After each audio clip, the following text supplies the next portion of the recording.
Hi everybody, I realize Weebly has changed their platform again, so I'm just adding this little update to help you find your subdomain. So when you're ready to publish your website, all you need to do is click publish in the top right corner there. And for whatever reason, they have you start typing this in now. So I'll just put April Zalaki and I search it. And after I click search, then the subdomain comes up down here. So it tells me that it's unavailable. So then I can put, if I just put Zalaki Education,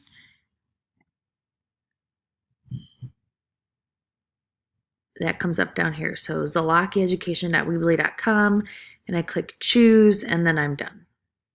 So that's how you get the free website. And then if you click on this here, it will show you what your actual website is. So that was just clicking on that blue link there, and it'll show you your actual published website so that you can make sure that it has actually published.